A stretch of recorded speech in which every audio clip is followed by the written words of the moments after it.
Let's begin. It's October 8th, 2021. You know what that means. It is day 8 of the 31 Days of Fright horror movie project, year 10. I am the one and only MSJ, Max for short, and welcome to my YouTube channel. I'm going to ask you to do a few things real quick before I start this review, is by clicking subscribe, hitting the bell to stay notified for any future videos I will be creating right here on this channel. And since I'm doing something new yet this year with the premieres, which allows you to see the videos I will be uploading over the next few days, and hitting that bell keeps you notified when those videos go live. So it's brand new stuff for me, and as well as it kind of gives you like, oh, I'm going to tune in for this day to watch this review. So hitting that bell helps, and as well as leaving a like and leaving a comment, because it helps me get my channel out there and videos to a much broader audience. And there's a bunch of other people who are doing the 31 days. I'm going to give a quick shout out. You got Tony, who has 9 fingers. He's doing independent film movies alphabetically. You got I Am the Ice Lord.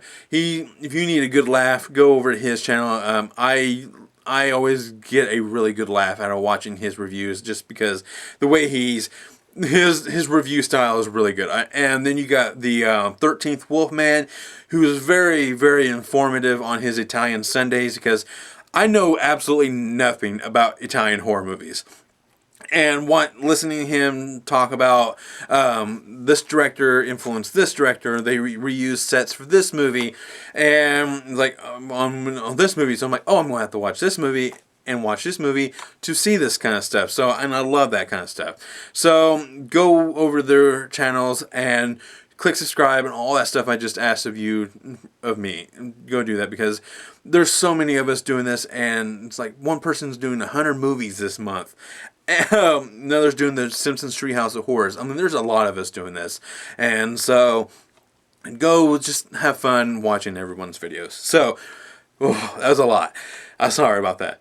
So this week's theme is slasher films. I'm not doing the greats, Jason, Michael, Freddy, Leatherface, Ghostface. I'm not doing the big ones. I'm doing more of the one and done killers, like the one and dones. Mainly like the ones who only get like one movie. Maybe 2 at the most. The last one will get 4 technically, but like the one that really stands out is the first one, to my opinion. And then you got today's movie, The Final Girls. This is a PG-13 horror comedy, and if you're looking for a movie to kind of intro someone into watching horror movies, this would be a very good one to watch.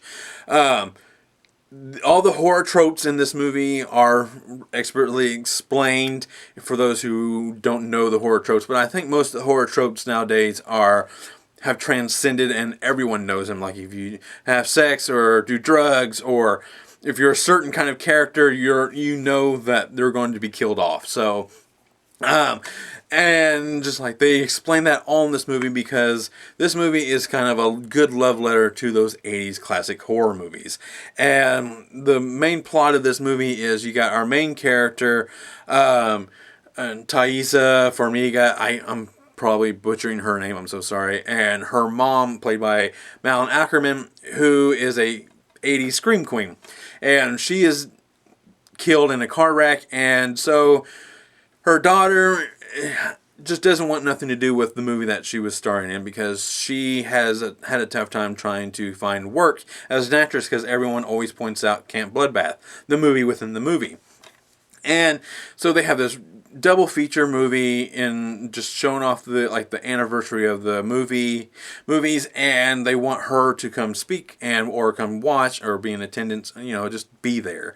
And so she really reluctantly goes without some bribery, and a fire breaks out within like the first probably 20 minutes of the movie. And so the only exit is to go through the movie screen itself, and then they find themselves within the movie Camp Bloodbath.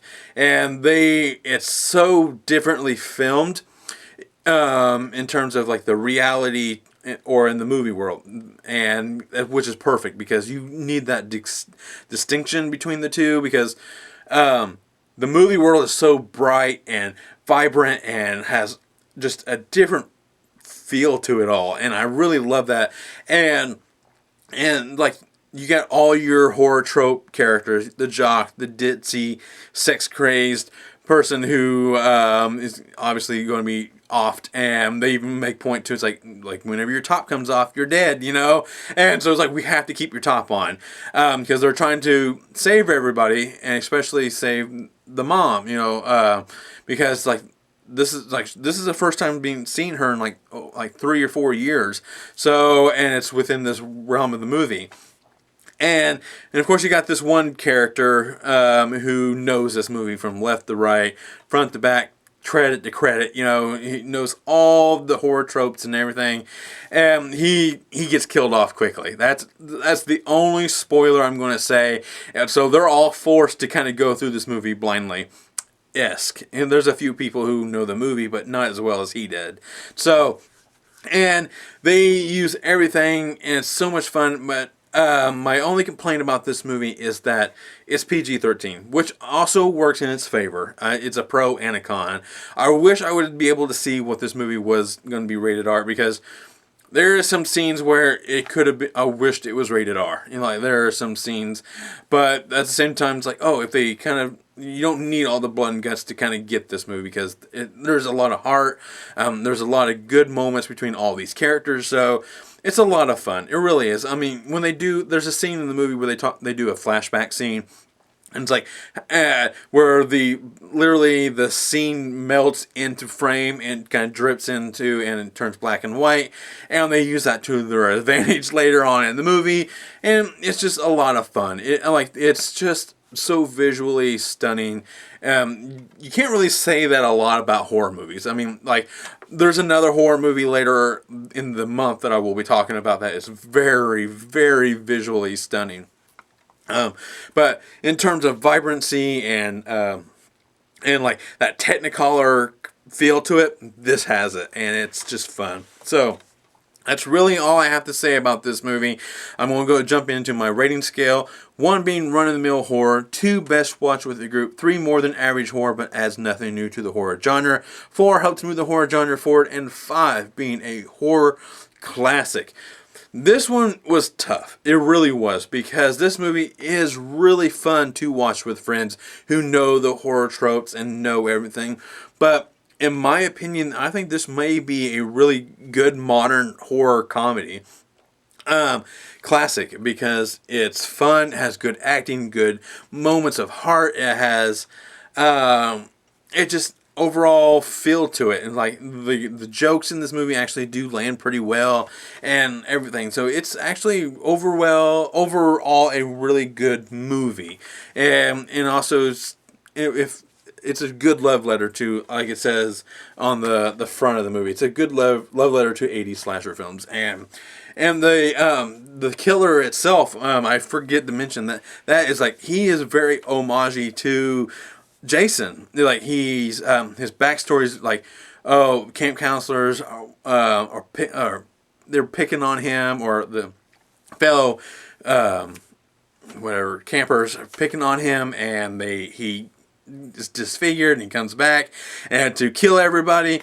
And it's like, that's just very, very reminiscent of Jason, you know. It's just like, okay, it's set in a camp, and it's like, oh, that's Jason. And there's so many other cool aspects, or so many other horror references. So that is all I have to say about the Final Girls.